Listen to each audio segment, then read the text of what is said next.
Você já ouviu falar de PSAVs, ou PSAVs, como alguns falam? No último dia 2 de fevereiro entraram em vigor as resoluções 519, 520 e 521 do Banco Central. No episódio de hoje, nós vamos mergulhar um pouco nesse novo marco regulatório do mercado de ativos virtuais e como serão feitas as mudanças, né, para tornar esse mercado mais supervisionado diretamente, principalmente pelo Banco Central aqui no Brasil. Eu sou Virgílio Maffini, advogado do PG Law, e você está no PG On Air.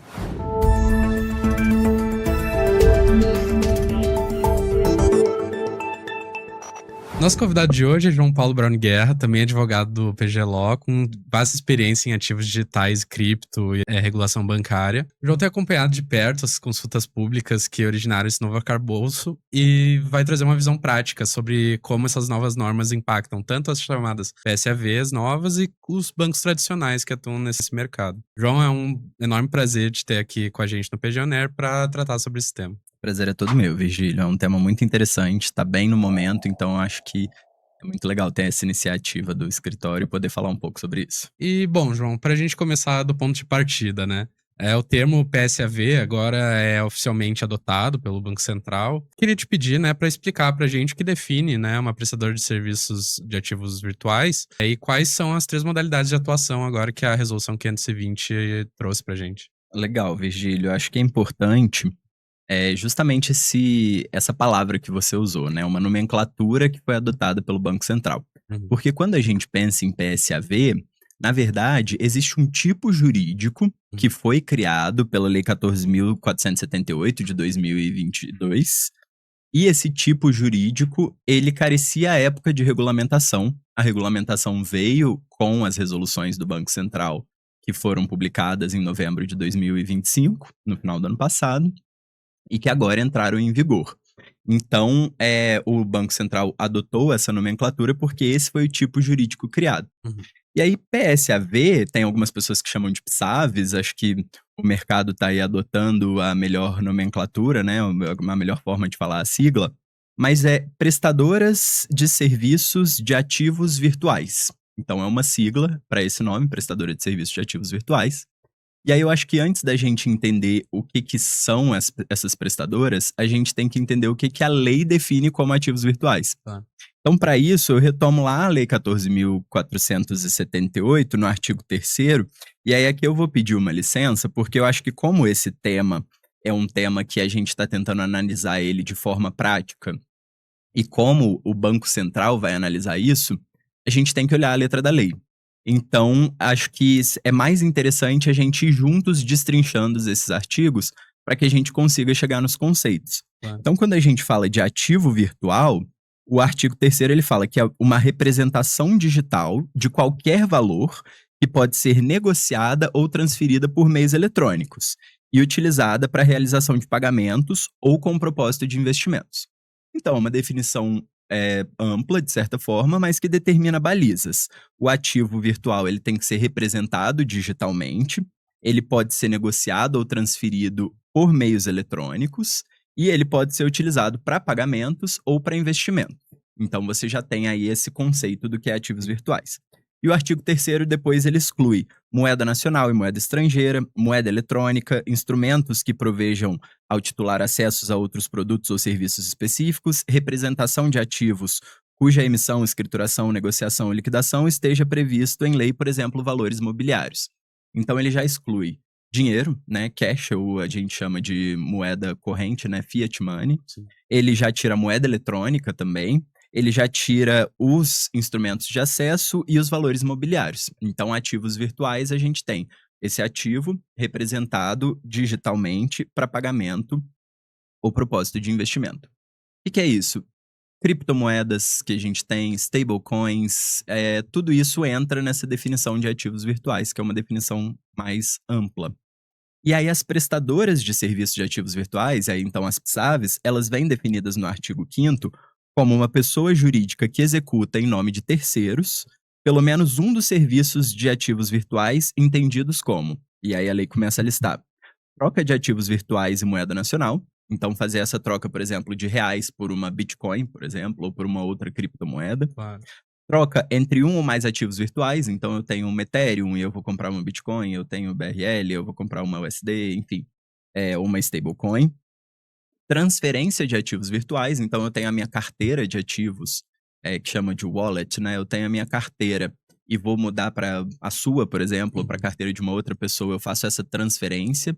Isso é uma competência de uma PSAV.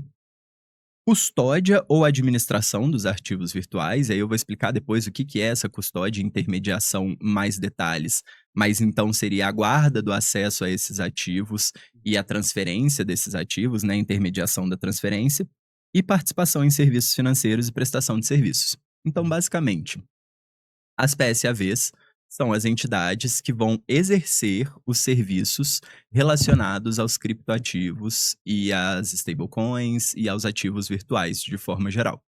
Então, você perguntou da modalidade, a própria lei, ela fazia essa definição das PSAVs Sim. em 2022. E a lei dizia que essa definição seria futuramente regulamentada. E aí que entram as resoluções do Banco Central. Então, no começo de 2025, o Banco Central lançou 3 consultas públicas para checar, para colocar a público, né, a escrutínio público do mercado, dos administradores, dos acadêmicos, essa resolução que estava faltando no mercado, que era necessária, que as pessoas sentiam essa lacuna. E com isso surgiu, como você bem trouxe, a resolução 519 de 2025, 520 de 2025 e 521 de 2025, que a gente vai falar mais para elas adiante, mas a 520 especificamente, ela prevê 3 tipos de PSAVs. Então você tem as intermediárias, você tem as custodiantes e você tem as corretoras. Intermediária é quem faz a compra, a venda, a troca por conta de terceiro. Então, uma daquelas funções que a gente falou, por exemplo, eu tenho criptoativos, você também tem, eu quero comprar de você ou você quer comprar de mim, a gente pode chegar para um terceiro, em vez de fazer essa transação nós dois, Sim. e dizer, olha, eu estou procurando quem tenha para vender. Aí você fala, eu tenho para vender. Esse terceiro vai intermediar a nossa troca, né? A nossa compra, a nossa venda. E custodiante é quem vai guardar e fazer a custódia, né, o controle das chaves privadas. Então, são os acessos a esses ativos. Quando a entidade faz intermediação e custódia, ela é uma corretora. Então, é a junção dessas duas atividades. Então, de forma geral, quando a gente fala em PSAV, a gente está falando tudo relacionado à administração, custódia, transferência e troca desses ativos virtuais. Que, como a gente definiu, são esses ativos que funcionam por um meio eletrônico, para pagamento, para investimento, e excluindo, né, a moeda nacional, moeda eletrônica e as representações por meio de valores imobiliários. Sim, sim. Não, muito interessante. E trazendo aqui um tópico, normalmente quando a gente pensa, né, em PSAVs, ativos virtuais, normalmente a gente pensa nas tradicionais exchanges de cripto Sim. e esse tipo de instituição. Mas analisando as novas resoluções do Banco Central, a gente percebe que talvez há uma possibilidade de que bancos tradicionais, bancos normais e corretoras de valores imobiliários sejam afetadas, né? E como que funciona essa divisão entre as instituições financeiras que já têm autorização e as novas PSAVs? Não, perfeito. Eu acho que isso é uma dúvida que muita gente tem. Essa autorização, o que acontece, né? Essas 3 regulações do Banco Central, de forma geral, elas trouxeram um propósito principal, que é a atividade de ativos virtuais será regulada no Brasil, já era pela Lei 14.748, mas não era regulamentada. Então, agora ela será regulamentada.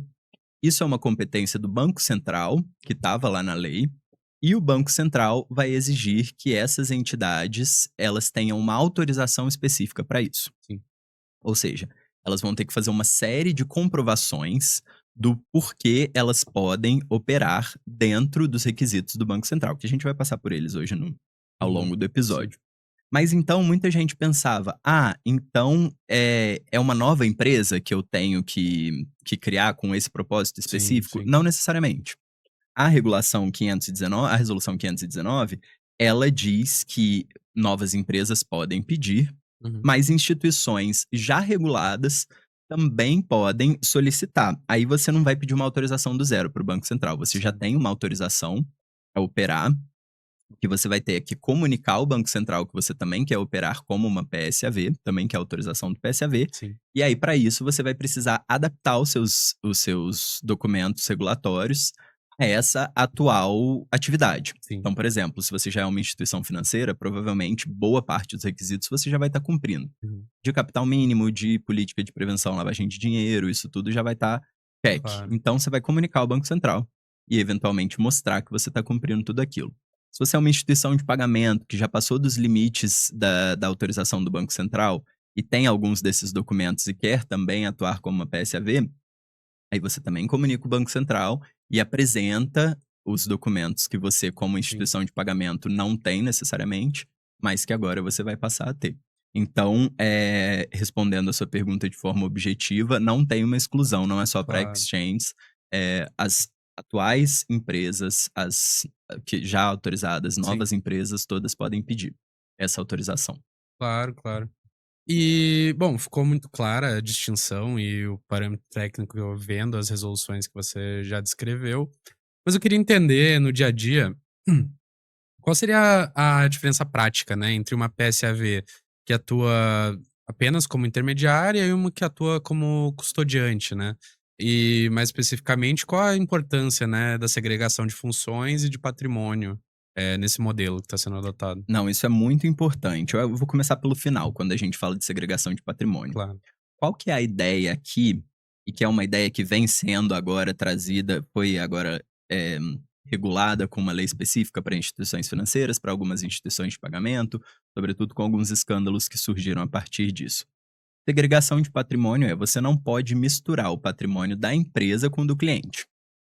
Então, você está administrando os ativos virtuais do cliente, você não pode deixar isso misturado com os ativos virtuais que eventualmente a empresa venha a ter. Então, o Banco Central traz isso, que já é presente em outras áreas, para as PSAVs, para Uhum. a área dos ativos virtuais. Você não pode ter uma carteira única, por exemplo, em que você vai colocar lá todos os seus ativos. E aí, por exemplo, você tem uma corretora, uma exchange, que opera Bitcoin, Ethereum e USD. Uhum. E aí tem uma conta geral de Bitcoins e Ethereum, e aí o seu cliente fala: eu quero tirar as minhas. E aí eles vão dessa conta geral. Não, o patrimônio tem que ser separado, que é da empresa, o que vai ser do cliente. E isso se aplica para todas elas, sejam as de intermediação ou as de custódia. Mas aí você me perguntou qual que é a diferença prática delas, né? A gente Uhum. falou delas três, você tem a corretora que faz as duas, mas aí a resolução ela traz isso. E é interessante ver o que a resolução faz de diferenciação entre elas. Porque o artigo 4, parágrafo 1º, ele faz esse escalonamento em três tipos Uhum. de PSAVs, e aí ele diz: a intermediação, depois do artigo 6º, né? A intermediação de ativos tem por objeto social, as intermediadoras de ativos virtuais têm por objeto social a intermediação de ativos virtuais. É uma definição teratológica, a princípio, que volta Sim, para o próprio início, né? claro. Mas aí depois ele fala: a intermediação de ativos virtuais mencionada no artigo 6, então vai explicitar melhor, compreende a realização exclusivamente das seguintes atividades por conta de terceiro. E aí aqui ele traz: subscrever isoladamente ou em consórcio com outras sociedades autorizadas emissão de ativos, então emitir esses ativos virtuais para que eles possam ser intermediados, né? Compra, venda e troca de ativos virtuais, administrar carteiras de ativos, exercer funções de agente fiduciário das operações no mercado de ativos virtuais, exercer funções, não, realizar operações de staking, que é quando você congela, digamos assim, um ativo e ele traz rendimentos para o dono daquele ativo. A gente eventualmente vai falar um pouco mais disso também. Praticar operação de prestação de serviços de ativos virtuais no mercado de câmbio, que aí é específico da regulação 521, que a gente vai entrar lá, Sim. e exercer outras atividades expressamente autorizadas pelo Banco Central. Aí você pergunta: tá, mas qual que é a diferença disso para o custodiante? O Banco Central, ele deixou isso claro quando ele foca na figura justamente das chaves. Então, no artigo 9º, ele fala: a custódia de ativos compreende a realização das seguintes atividades. E aí ele traz: a guarda e o controle dos instrumentos que afetam o exercício dos direitos e benefícios do ativo virtual, por exemplo, as chaves privadas, que é o que vai dar esse acesso, né, a esse ativo, a descrição da posição do ativo de cada cliente, o atendimento das instruções de movimentação emitidas pelo titular e o tratamento de eventos incidentes sobre o ativo virtual e a administração de dados e informação relevantes ao exercício de algumas das atividades descritas. Então, aqui você não tem esse trabalho de movimentação, digamos assim, de troca, de venda, de compra. Você aqui tem a guarda, a custódia, né, no caso, Sim. que a gente chama dessas informações, e você tem um registro, né, dessas informações. Você mantém, guarda e altera eventualmente esse registro. Então, essas são as principais diferenças. Quando uma mesma instituição realiza as duas juntas, aí você vai ter o que a gente chama de corretor, uma exchange. E, bom, dado tudo que você descreveu, naturalmente a gente já é um pouco familiar do mercado, de ativos virtuais, ele já existe há algum tempo, principalmente aqui no Brasil. Mas da sua perspectiva, né, tendo em vista que a gente já falou aqui, você vê alguma razão pela qual o Banco Central estaria preocupado com essa supervisão direta? E por que ela decidiria, implementar essas resoluções agora? Sim, eu acho que assim, tem uma questão que a gente olha para esse mercado de ativos virtuais e de prestadores de serviços de ativos virtuais, é um mercado que hoje já não é mais tão recente, se a gente Uhum. considerar o marco fundador desses ativos virtuais, o manifesto do Satoshi Nakamoto, a Claro. Bitcoin, que é de 2008, né? Então você já vai fazer aí quase 20 anos que esse mercado vem operando, Sim. a princípio à margem da regulação e depois em contato com essa regulação. Mas muitas reclamações que advinham dessas questões eram fraudes, problemas de transparência da prestação de serviços. E aí a ideia foi inserir esses criptoativos, esses ativos virtuais, ao sistema financeiro nacional, sobretudo ao sistema financeiro regulado. Sim. Isso aconteceu em 2022 com a lei. Então, o timing, né, digamos assim, o momento ideal não é do Banco Central necessariamente. Porque a Lei 14.478, ela colocava como competência do Banco Central regulamentar o que ela estava criando ali como PSAV, como Sim. PSAV. Então, quando você vê o artigo 2º, ele diz que vai ter autorização prévia e que essa autorização compete ao Banco Central. Sim. Então, o momento foi o que o Banco Central, a lei ela é de 2002, né, final de 2002, foi publicada em 2023, teve um vacatio legis até entrar em vigor, teve uma preparação interna do Banco Central para lançar as consultas públicas. Então, eu diria que esse tempo foi mais o tempo operacional de se conseguir regulamentar do que um momento específico em si. Claro, claro, claro, claro. E, bom, de tudo que nós estamos falando aqui até o momento, nós estamos falando de 3 resoluções principais, né.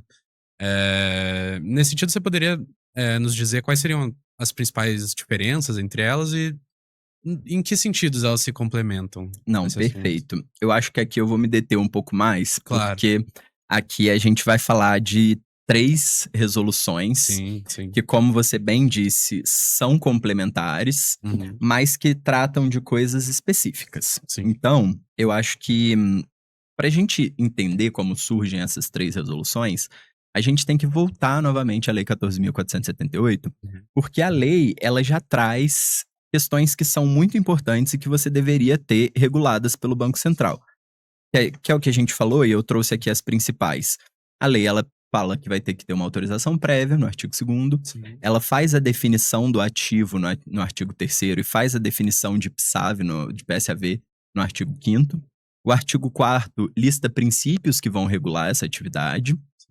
Isso falando da lei, né, de 2022. No artigo 6º, define que é o Banco Central, que vai ser o órgão que vai supervisionar. E no artigo 7 estabelece amplos poderes para o Banco Central fazer essa supervisão. E aí depois define quem vai poder operar como PSAV, como que vai ser a adaptação dos bancos das instituições financeiras já existentes, inclui no Código Penal um crime de fraude com ativos virtuais, Uhum. então, que era um dos problemas, né, pelo qual foi criado, e inclui políticas de prevenção à lavagem de dinheiro, aplica-se a proteção do Código do Consumidor. Então, assim, a lei ela não disse como operar, mas ela deu as regras para o Banco Central. Ela Sim. falou: ó, esse é o jogo, Banco Central, agora você precisa criar as regras desse Claro, jogo. claro. Eu tô te dando aqui a forma, né? E aí o Banco Central trouxe 3 resoluções. De forma muito, muito, muito, muito, muito resumida. 519, a resolução 519 de 2025, ela define como é o processo de autorização Claro. das PSAVs. A 520, ela define, e aí essa é a mais robusta e talvez a mais importante, ela vai definir a constituição e o funcionamento dessas sociedades. Uhum. Como que elas vão funcionar, qual capital mínimo elas precisam ter, quais documentos elas precisam, como que os administradores vão ter que agir. Então, a 520, se alguém precisar, eu quero entrar e entender desse tema, para Sim. onde eu vou? Vai na 520, que a princípio ela vai ser a mais relevante. E a 521, ela traz uma questão específica sobre o mercado de câmbio. Algumas operações que já eram realizadas com criptoativo, na verdade, eram câmbios disfarçados. E Ah, aí, porque muitas vezes era uma moeda internacional que era convertida numa criptomoeda, era transferida para cá sem o câmbio, e aí depois você sacava aquilo e vendia em moeda nacional. sim. Então, o que o Banco Central falou aí, para câmbio. Então, a gente também vai entrar um pouco nela. Mas aí, eu acho que, por isso que eu falei que eu acho que é interessante a gente fazer essa análise legislativa juntos aqui, Sim. porque tem algumas regrinhas que são bem interessantes. Por exemplo, começando pela 519. A 519, ela, primeira coisa, ela define quem está dentro dessa nova regra. E aí você tem as PSAVs, mas você também tem a menção às corretoras de câmbio, às DTVMs, e aí então você coloca a PSAV nessa mesma prateleira das outras instituições financeiras reguladas no Brasil. Sim. A partir disso, você traz os requisitos para você se tornar uma PSAV, né, para você obter a autorização do Banco Central. E aí você vai ter capacidade econômico-financeira, origem lícita dos recursos, viabilidade dos negócios, o TI tem que ser compatível com os riscos, governança compatível, reputação ilibada dos administradores, conhecimento de mercado, capacitação técnica, capital mínimo e sede física. Uhum. E aí, esses são os pilares, né? Os 10 principais requisitos que depois eles vão ser destrinchados ao longo da normativa. E aí a gente tem um ponto que foi muito polêmico e ainda está sendo muito polêmico em Sim. relação a muitas dessas PSAVs, que é a proibição de endereço virtual e coworking. Então a gente tem muitos bancos ou muitas corretoras de cripto que Sim. funcionavam numa sala, num coworking, num andar inteiro, por exemplo, de um Uhum. coworking. E o Banco Central falou que isso não pode mais. Tem que ter uma sede própria para evitar essa contaminação de informação, considerando Claro. que tem aí uma poupança popular envolvida. Então, a gente vai vendo que não basta só a tecnologia. Você Sim. tem que ter uma robustez institucional forte para você começar a viabilizar isso. E aí, o que depende de autorização? A 519 faz essa distinção. Ela traz funcionamento, a mudança de modalidade, a transferência de controle, fusão, cisão, incorporação, transformação societária, posse de administradores, alteração de capital social, mudança de nome de objeto. Sim. Tudo isso que uma PSAV, se for fazer alguma dessas coisas, vamos mudar o nome. Tem que pedir autorização para o Banco Central. Claro. Tem algumas exceções que traz depois. Ela define os poderes do Banco Central, ela dá publicidade em relação. Ela permite ao Banco Central dar publicidade em relação a algumas informações dessas PSAVs, como o nome dos controladores e dos administradores, define o que é um controlador. Então a gente vê que ela é uma resolução um pouco mais técnica, digamos assim, Sim. e que vai definir esse controle. Então acho que por hora a gente pode falar da 519, porque aí depois eu trago a 520 também em mais detalhes, pra gente entender como que ela vai se complementar. Claro, claro, claro. E, bom, você já comentou um pouco sobre restrições, inclusive às sedes, né, das empresas que estão trabalhando nesse mercado. E, bom, sabemos que o mercado de ativos virtuais tem muito dessa atuação de empresas que têm sede no exterior e tudo mais. Diante disso, né, como que a resolução 520 está tratando essas empresas e como que ficam essas empresas agora que já têm clientes aqui no Brasil e, enfim, como elas vão ser afetadas? Perfeito. Eu acho que essa pergunta é boa porque a gente já consegue entrar justamente na 520, Claro. que é a resolução talvez mais relevante, digamos assim.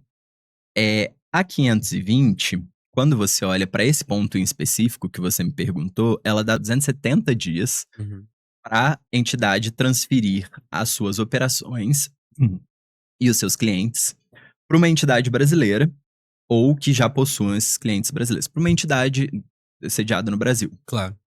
Passados esse período, se não ocorrer, a instituição não vai ser permitida mais de operar no Brasil. Então, existe aí um período de quase um ano, que é mais ou menos o período do registro, a gente depois pode falar um pouco sobre os prazos, mas existe esse período para as instituições do exterior fazerem essa transferência para o Brasil, Claro. para operarem aqui, desde que seja por meio de uma subsidiária, de uma parceira, enfim. Uhum. E aí, a gente entra em outras especificidades da 520, desculpa, que é justamente o que ela traz. Ela é, por excelência, que vai regular a atividade das PSAVs, Sim. que é o que a lei pedia, né? Então, no artigo 2º, você vai ter a responsabilidade, no artigo 3º você tem os deveres, no artigo 4º você tem a segregação patrimonial, que é o que a gente trouxe, né? O patrimônio do cliente separado do patrimônio da PSAV, da PSAV. Você tem a identificação da titularidade no artigo 5º, então cada PSAV deve saber a todo momento quem são os detentores daqueles ativos. Sim. Então, não necessariamente ela vai publicar isso, eventualmente ela vai passar isso para o Banco Central criptografado, anonimizado, mas ela Claro. precisa saber fazer um controle que a gente chama de QIC, né, de Know Your Client, em relação a essas pessoas. Controlar também a movimentação desses ativos para que isso não acabe caindo numa operação de lavagem de dinheiro ou alguma coisa parecida. Sim. E ela vai trazendo diversas questões importantes. Transparência, está no artigo 7º. Eu vou citar aqui, porque senão a gente vai ficar o dia inteiro, mas Sim. para os nossos ouvintes, acho que talvez seja interessante mostrar onde está cada coisa. Por isso que eu Claro, fiz claro. esse checklist. Custódia vai estar no artigo 8º. Conflito de interesse vai estar no 10º. Tô pegando alguns temas Sim, importantes, sim, assim. O 12º, ele vai falar das informações que a sociedade tem que dar ao Banco Central. O 13º vai divulgar, vai obrigar que essas instituições divulguem preços e custos antes do cliente contratá-las, né? Uhum. Então, uma obrigação de transparência novamente. No 18º, você vai encontrar algumas penalidades sobre isso. Então, basicamente, o que a 520 faz é transformar a operação cripto em uma atividade supervisionada no Brasil. E aí ela vai ser bem específica quanto a isso. E aí eu diria que se a gente pudesse resumir a 520, ela tem 3 pilares principais.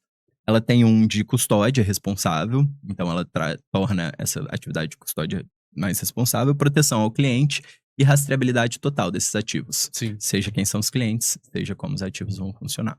Claro, claro. E, bom, acho que você mencionou, né, um pouco sobre essa necessidade de ter uma robustez institucional, né, para o Banco Central nessa supervisão.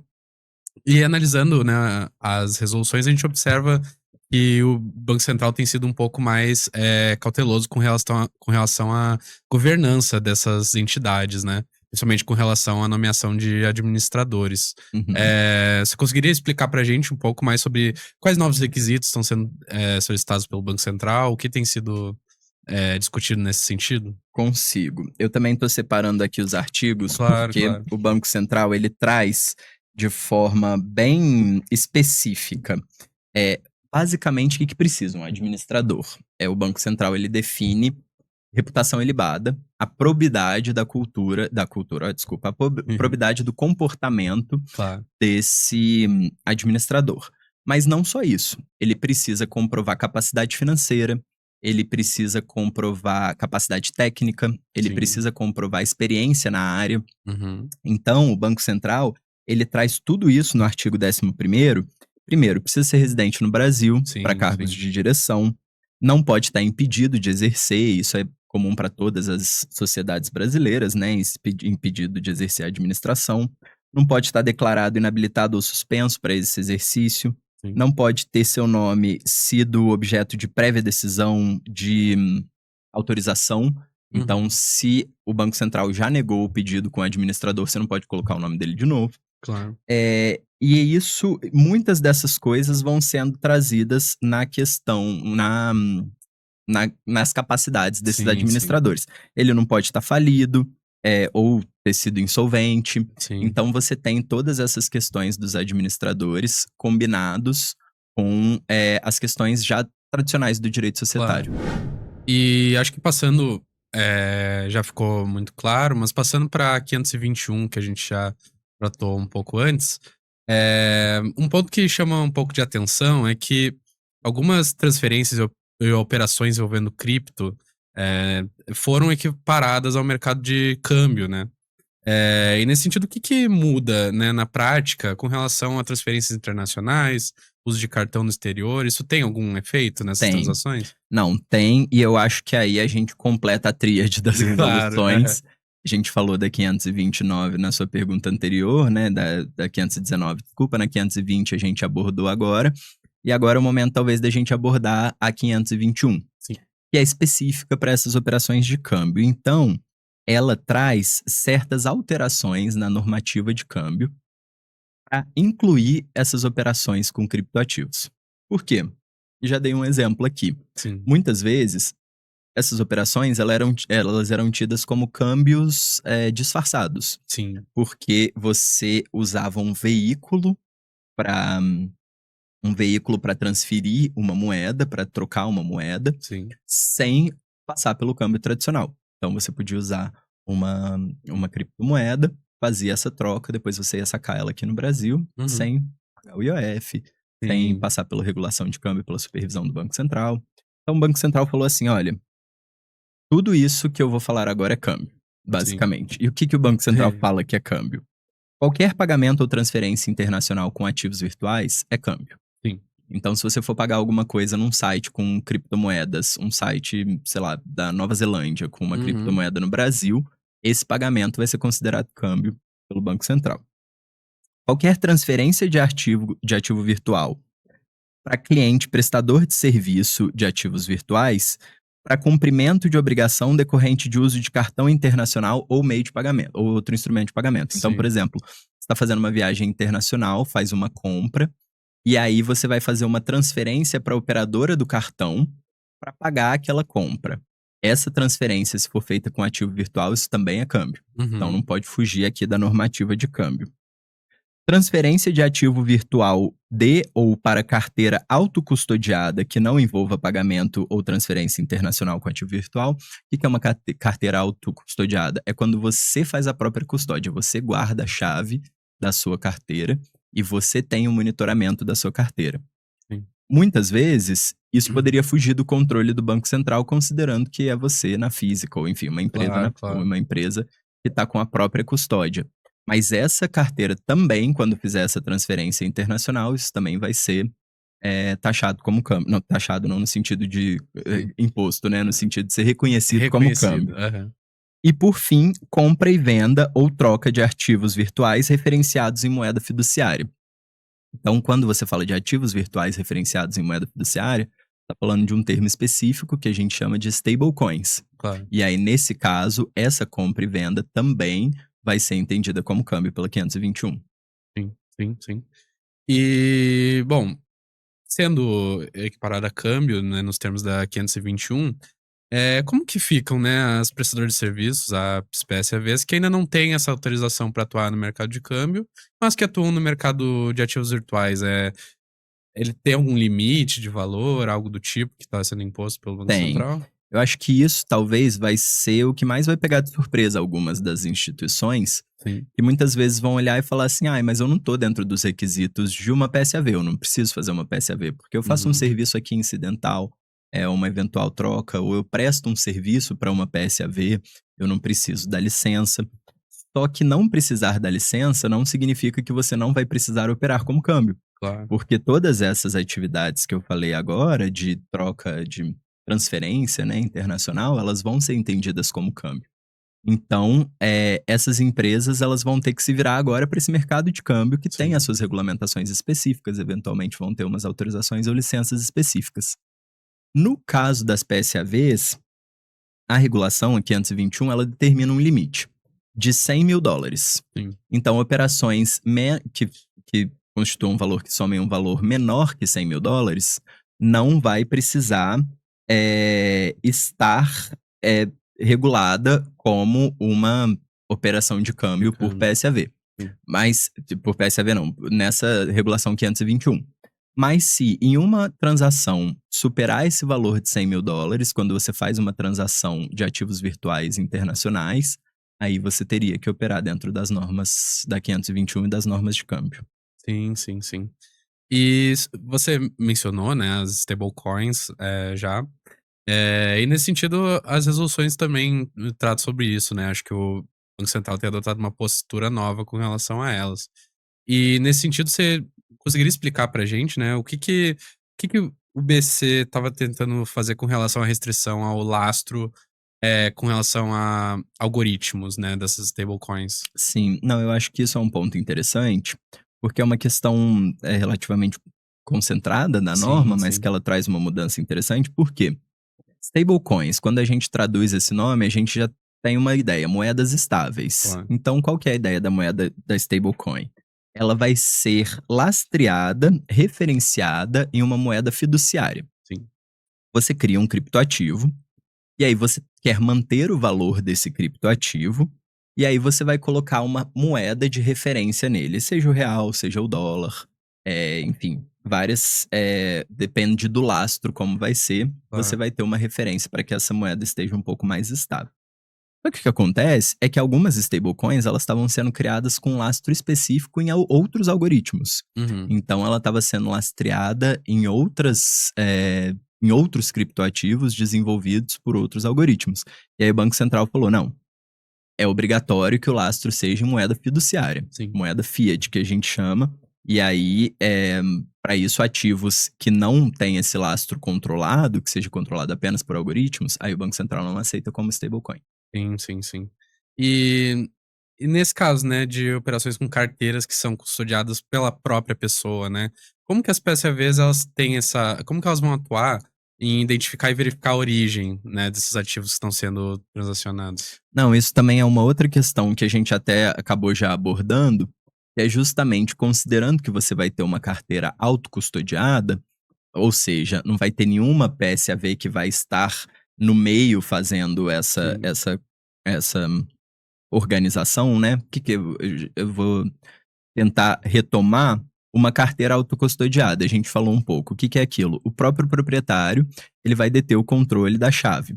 Hum. Ou seja, o usuário, ele vai movimentar os seus próprios ativos virtuais de forma independente, sem necessariamente a assessoria de uma PSAV. Mas elas têm que estar em algum lugar, essas PSAVs de alguma essas Uhum. chaves de alguma forma, essas carteiras de alguma forma. Sim.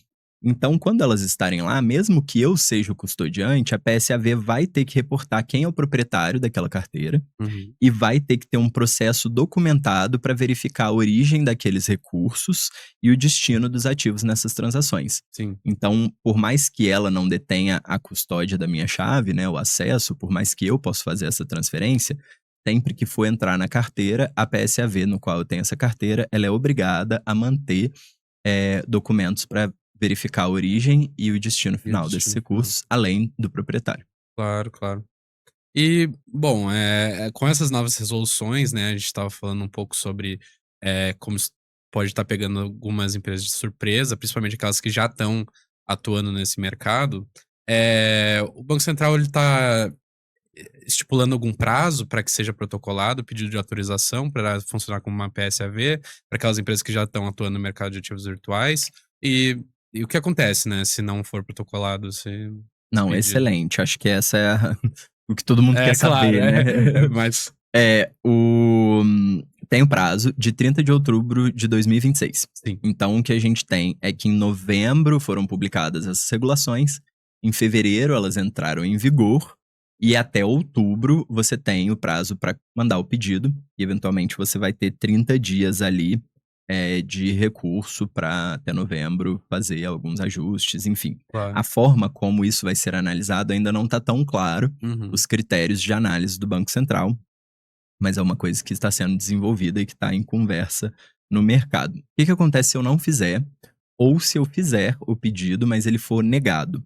Eu tenho a empresa, né, a entidade vai ter 30 dias para encerrar as atividades no Brasil. E aí devolver as carteiras, devolver os valores para os Uhum. clientes ou ajudar numa portabilidade para uma outra carteira, para uma outra entidade, Sim. mas não é um cadastro, é uma licença. Então, se você não tem essa licença, você não pode operar. E Claro. aí, em um mês, você tem que encerrar as atividades. E bom, você, falou pra gente que o processo de autorização não tá bem definido, mas as resoluções mencionam, que há mais de uma fase nesse processo, né. Como que funciona? Qual que seria a diferença inicialmente, sua percepção de como funcionarão essas fases? São duas fases principais. forma bem objetiva, na primeira fase, o que eles vão analisar? Comprovação de atividade prévia, se for o caso de ter uma atividade prévia, ou não, né? Se for uma sociedade que nascer do zero. Uhum. Reputação dos sócios e administradores e capital mínimo. Primeira fase são os requisitos, digamos, essenciais. Tá. Na segunda fase, aí você vai analisar a governança, vai analisar a estrutura de TI, vai analisar o plano de negócios, tudo aquilo que está na 520, que é obrigatório para funcionamento. Uhum. Uhum. E, bom, pra gente encerrar, né? Se você pudesse indicar pra gente, né, uma agenda mínima de adequação para uma PSAV que tá querendo entrar e se regularizar nesse mercado, né? Por onde que a gente começa? Qual que seriam os primeiros passos para uma empresa que quer atuar nisso? Eu vou fazer 2 respostas. Vou fazer 3 respostas, na Claro. verdade. Uma super objetiva, uma procedimental e uma mais baseada um pouco no feeling e na minha interpretação dessa resolução. Então, a resposta objetiva, o que eu acho que é mínimo, que é inegociável, que tem que ter, é o que está na lei, mas focado em segurança cibernética, capital mínimo, PLD e segregação patrimonial. Eu acho que isso talvez seja o que as instituições hoje mais pequem e que vão precisar se atualizar. Minha segunda resposta seria olhar para o processo. É muito importante ver como é que vai funcionar esse processo.